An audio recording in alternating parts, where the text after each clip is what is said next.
I'm this far from the mic. And I'm this far from the mic. And together we are these fars from the mic. Yeah! Immediately with the clipping. Welcome back to Digi Bros. Yeah, Digi Bros. Holy shit, you thought we were dead. People really thought this was dead. People were like... It basically is dead. There's a difference between inactive and dead, you know? It ain't over till the fat lady says, ow, I broke my ass. And we didn't break our ass. How did the fat lady break her ass? I was thinking more of a, like, she broke your pelvis. Because you were having sex. She was on top. And it was very heavy. It was very unfortunate. I skipped the first cutscene. Whatever. Nobody cares. Bomberman fucking Hero. Fuck yeah. Fucking this game. Alright. Turn it down one notch. It's a little loud. We're recording this on a CRT because that's the way Victor. Oh god, Victor this is insisted not on a good playing. CRT at all. No. Maybe this is why I thought this game was headache-inducing before. This game was when we were growing up. We grew up with an N64, our first console. Yeah. Yeah. We've probably talked about that on the show before. I was. How old were you, do you think? What, you were probably 4 and I was 6-ish. Yeah. We started playing N64 games. And, you know, we would usually rent them from the Blockbuster. Like, our family couldn't really afford to just buy games. There were very few we bought. Yeah. And most of them were later into the console. Blockbuster rentals. Like, the first game I bought was Tetrasphere. And the specific reason I bought it was because my mom was allowing me to have $20 to spend on a game, and that was the only game that was only $20. Like, I don't know if it was used or if it just was just cheap because no one bought it. But yeah, like N64 games were probably like $50 at the time, you know. And God, what all N64 games did we actually own back then? We had the Pokemon Stadium games. We had Pokemon Snap. Yeah. We had Diddy Kong Racing. Right. We had Tetrasphere. Diddy Kong Racing was one that was what introduced us to video games because my cousin Jared had come over and he had it, and so I desperately wanted that, and that's what I had gone out to buy when I got Tetrasphere, but they didn't have it. So so I got Tetrasphere instead, which I was completely unsatisfied with. Right? Oh, we had Banjo-Tooie. But not Banjo-Kazooie. But most of the ones we owned were later into the N64 lifespan. Like, we got an N64 fairly early into its life, but we didn't start, like, owning games until much later. I guess our family was better off at that time, you know? We had Super Smash Bros., Tony Hawk and stuff, but we rented a lot of games from Blockbuster. And the thing about Blockbuster, which, you know, for you kids who have grown up in a world where renting things is not a physical activity you do. Yeah. Blockbuster is completely dead now. That's true, because rentals are still around. It's just they're just like online rentals. But yeah, Blockbuster's a place where you go and they have a selection of crap, usually movies, but they would also carry video games. And you know, you rent it out for like $5 for a week, basically. But our family was always wary about it because my dad would never return shit on time ever. So we always had like a huge number of late fees, and it got to the point where our late fees... we would lose the games. That's how we got Kirby and the Crystal Shards, I think, because we had rented it, and then like it got lost behind the TV. Really? And so like it was out so long that we just had to buy it, and then later we found it under the TV. Huh.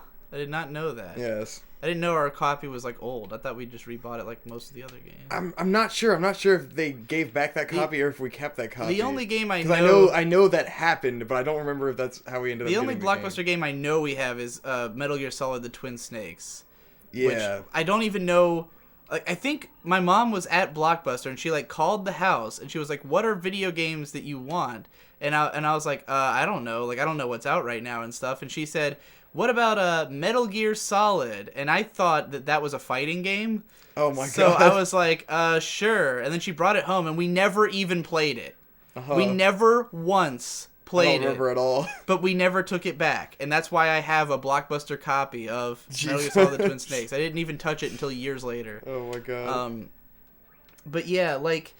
We would rent games, but the thing about Blockbuster is that they never have the same shit. And everything good is always out. You know, like they usually, for the most part, I mean, I'm sure this is different depending on where you live But for us, it was always that they never had any fucking thing we wanted. No matter what, like when I was into anime, they never had any anime I wanted to watch. And there'd be stuff I know they're supposed to have, but they wouldn't have it.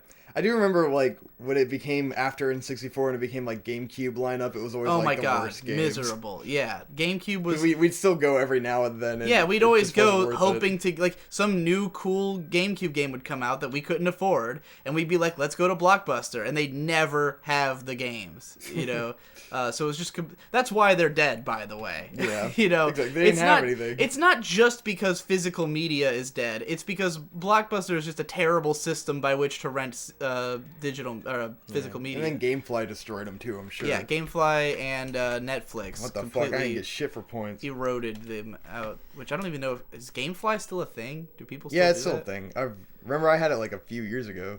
Yeah, it sucks ass. It's the worst fucking thing in the world. Right, because they have the same problem Blockbuster does. They never have anything in stock because they're constantly... You have to like way pre-order it, yeah. and then like hope that you get it, and then by the time you end up getting whatever game you wanted, you really don't care anymore. Because the only reason you wanted it from GameFly is because it wasn't a game you cared about enough to pay for. Exactly. You know? It was one you wanted to just kind of try out and see how it is. So anyways, we had played Bomberman 64, which I'd never heard of Bomberman before. You know, like Bomberman 64 was my first exposure to Bomberman. And we were pretty into it. We liked that game. But then Bomberman Hero came along. And I think we only rented this game maybe twice. I want to had rented it a bunch of times. No. Because it definitely stuck in our memory. Yeah, that's the thing. Bomberman Hero was a game that I only played like 1 or 2 times, and we played it pretty extensively, which is rare. We would rent games and just not even play them. And this was one of the ones where every time we rented it, it would have a file that's already beat the game or whatever, and so you could just kind of get on that file and like do whatever levels you want. I think we only rented it twice, and I think that might have been the case the second time, but I don't know that we... I definitely remember that being a thing, because we'd go to levels that were like way too hard and like could never beat the bosses and stuff. Yeah, but so yeah, like, and then I could never find Bomberman Hero anywhere. Like, it would never show up, because we played it like twice, and I thought it was the greatest game of all time. Like, when we first played it, partly it's because of the music, which this game has like a breakbeat soundtrack with lots of like 90s techno like sounds. You know, all the in the 90s is really when like electronica had taken off, and there was all these different subgenres and like weird things, and there's, you know, I've never looked into it that much, but there's people who can tell you all about it, I'm sure. Yeah. Probably someone in our comments could comment on it. But this game was very of the time in like having cool, edgy, interesting music, you know. It's really different. Like, it doesn't really play like anything else. Right. And the game is shit there. Yeah, it's basically a puzzle platformer kind of thing, but you use bombs to do all the activity. Let's make sure this is still recording. You use bombs for everything, which have, you know, a timed detonation, so it's all about timing everything around the bombs. And it's just clever and fun, and it's bright and poppy, and it's got that great N64 aesthetic that we fucking love so much. Fuck yeah. Here on the Digi Bros. And but we couldn't find it for years. So like, this is a game that like I had kind of obsessed over from my childhood, and like I had always thought, like, surely Bomberman Hero must be one of the greatest games ever made. Yes. And it's this unsung hero that nobody talks about, because it wasn't super well reviewed, you know. I mean, it wasn't like badly reviewed, but nobody talked about it. It never was anywhere. Nobody heard of it when I talked about it to them. So yeah, it's just like this mysterious, awesome game. And then there was the third Bomberman N64 game called Bomberman the Second Attack, or 64 the Second Attack, which was the only one I did find, and I bought it. But it wasn't the same. That was one where it took us a while to get into it, because it wasn't the same like 3D adventure. It was like fixed camera angle, and it was like more difficult and like dark. Well, yeah, it's a lot darker, and it's more about, like, this game is like very short arcadey levels. It's like you enter a place, there's a certain challenge you have to do, and then you beat it. It's a lot more like Kirby 64, but even then the levels are shorter in this game. Yeah. Bomberman Hero the Second Attack is more like big full levels, you know, like each one has a theme. The first level is a big sewer, and you go through the whole sewer, and then you reach the boss kind of thing. Yeah. But we weren't as into that at It first. did have some cool bosses, though. And it took so long before we finally found a copy of Bomberman Hero. Probably at what, Cool Stuff or something? Yeah, it was Cool Stuff. Yeah. Or which Video Game Heaven. Cool Stuff and Video Game Heaven are a couple of used game stores in our area, which at one point Victor and our friend Brandon Tolentino, the Tony Hawk game from the Tony Hawk the Blue Glow Tony Hawk playthrough. Which if anybody's a Digi Bros fan who has been like, "Oh my god, I'm so starved for Victor all this time." There was an hour-long Let's Play that Victor did with Jesse Wood on the with Endless Jess rather. It's pretty ridiculous. On the Blue Glow. Even though most of the time I'm just like watching him play Tony Hawk. Well, that dude, because I'm so excited about watching him play it. It's like an hour and a half long, and Jesse left the whole thing unedited because he was just like, "Fuck it, you're gonna witness this whole terrible, amazing experience with us, right?" And the first 20 minutes like, there's no video. It's just Victor and Jesse talking about, like, the passionate struggle of trying to hook up a video game and how this takes them back to their childhood and everything. Yeah. But then the rest of it is, like, somehow the most mesmerizing Let's Play I've ever watched. Really? Like, I deeply loved that whole thing. Partly because Jesse is so fucking good at the game. Like, how well could you hear all the other people in the room, like, when they came enough, through? You know? I don't think I watched, like, the whole thing. It's just, like, you know, most Let's Plays are about two people, like, having a conversation, or one guy trying to be funny and, like, playing a game, and you can't really play the game well, and oftentimes you're playing it for the first time, or it's just a little bit too complicated. But Tony Hawk was just the perfect combination of, like, there was enough people coming and going, different things going on, everyone's just chilling and having a good time, and Jesse is just owning ass at this game. Yes, he's so he fucking good. He is obscenely good at that game. I've been bad at that game my entire life, and I've never met anyone who was good at it. Yeah, that so, like, good. Yeah. Watching him play was like, wow, this is crazy. I can't, like... Because I still suck at the game. You know, Jesse's always had this meme that his catchphrase for the Blue Glow is, I play the best games and I'm the best at them. But the joke is, of course, that he's usually utterly terrible on the show. But that game, he was actually the best at them. He could do all the tricks. He got all the fucking stuff. He, like, 100%ed the game, you know, that hour and a half. So yeah, anyways, point being that Victor and Brandon bought, like, the entire N64 library from Cool Stuff. We got a lot of them. I mean, I'm sure except for, like, Mario 64 and, like, Ocarina of Time, like the super expensive We don't have an Ocarina one. of Time? Not on the N64. Really? Well, I mean, I've seen copies of it for, like, less than $20 at Cool Stuff. Really? Like, just yesterday. They're usually, like, $20 to $50. I thought we already owned an N64 copy. No. Maybe I'll buy that. We don't have that. We don't have Majora's Mask. I need to get one of those. Fuck, no! But yeah, we have a huge catalog of N64 games, mostly ones that we played as a kid, you know. And one of them is Bomberman Hero. Now, there was like a time where... Look how far back I got sent, Jesus. I don't remember if we were trying to record it for a show or something, but like one time we were drunk, you were drunk, and I got you to play Bomberman Hero, and you got to this level, and you said that the game was just headache-inducing. It was when we were doing GameCube chats and all that shit, and, like... Right. That was when I first think we bought were it. auditioning it for GameCube chats. I think it was this TV I was playing on, because this TV is very, like...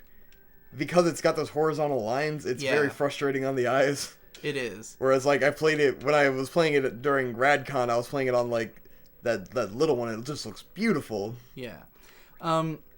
But the point being that we were auditioning the game for GameCube chats. Victor played a little bit. He was drunk. He was like, eh.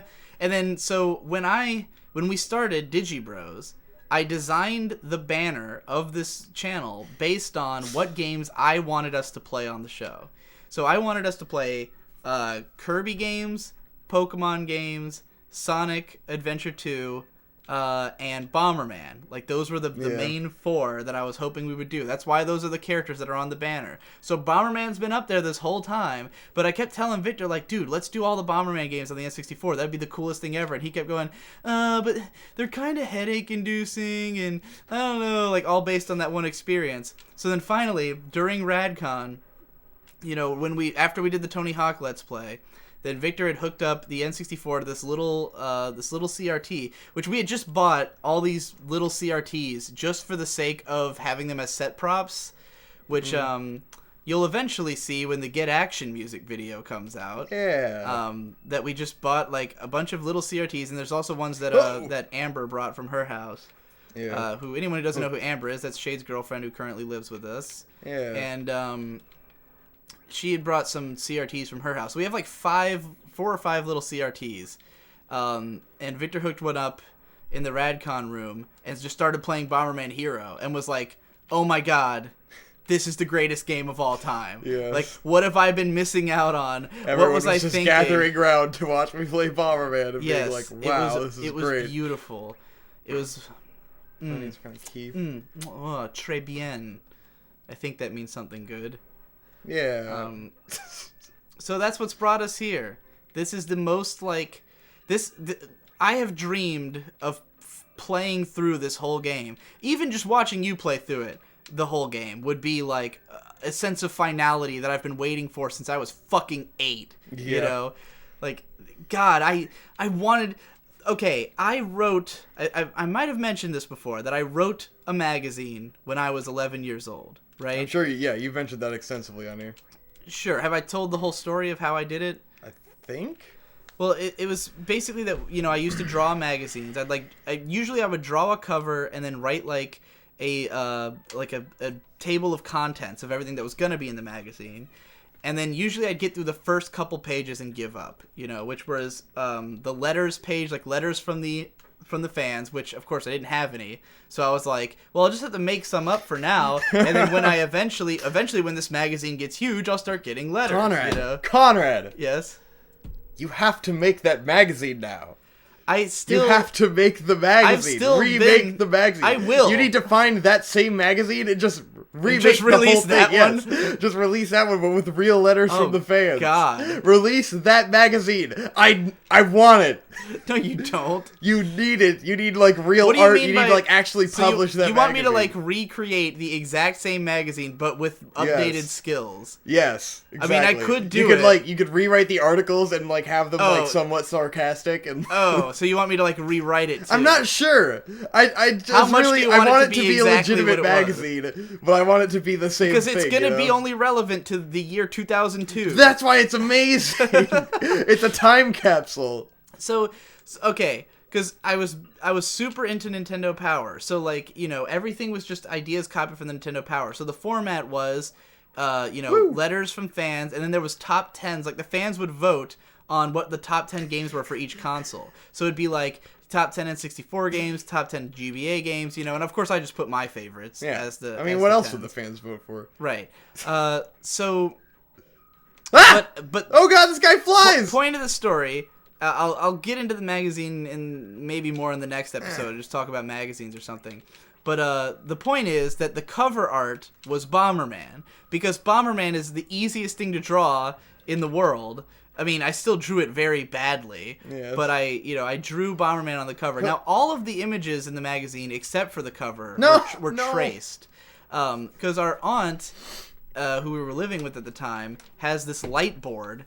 And I would just trace images out of Nintendo Power magazines with the light board. But the cover was actually drawn freehand, I think. Very bad.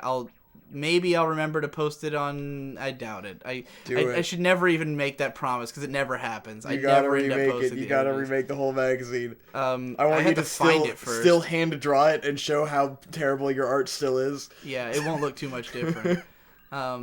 I think the magazine's in that bucket in my closet. So, yes. But yeah, that's how much I loved Bomberman, that I drew. Now here's the thing. Again, we never found Bomberman Hero. But over time, they made more Bomberman games. The problem is that the N64 era Bomberman games were by far the best Bomberman games. Yeah. And all 3 of them are great. The other ones, like the GameCube ones, didn't have like the music and the aesthetic and like the cool atmosphere. In retrospect, all 3 N64 Bomberman games were amazing games, and nothing else in the Bomberman series is really worthwhile. Yes. Like, there's some Bomberman games, like, okay, the ones I bought, because there was one called Bomberman Max 2 that I got on the GBA, which plays like the original Bomberman games, which are like the grid-based, drop a bomb next to an enemy. And I was just like, what the fuck is this? This is not what I understood Bomberman to be at all, Yeah. So I didn't know the history of Bomberman. I later learned the history of Bomberman, didn't care for the older games. And then they made the GameCube games, which were like more similar to the N64 ones, where they're platformers, like adventure platformer puzzly games. I don't think you could jump in those games either. I think No. it was like you had to just kind of like... They were just not the same. Yeah. They were not as good. They weren't the same. You had like these bomber pets that you leveled up. They had and too like much they had story. special abilities. Yeah, they had these gay-ass stories. Bomberman, they kept changing his design and stuff, and like the environments weren't that interesting. It was just a much more boring, much less tightly made game than the N64 ones. So that was Jeeters and Generation were the two GameCube games. So, and then after that, it was like they made an Xbox exclusive edgy Bomberman game, which was fucking weird. Nobody likes that one. That's like utterly panned game. And that kind of killed Bomberman. It really did. I think that's there's like been the Metroid Other M of Bomberman. Yeah, I think there's been a couple other Bombermans. Look at this I shit. think there's been like a mobile this is game. Fucking awesome. I'm a bomber submarine and I'm next shooting time on torpedoes. Digi Bros, Bomber that was only Submarine. one episode. Good lord. Yeah.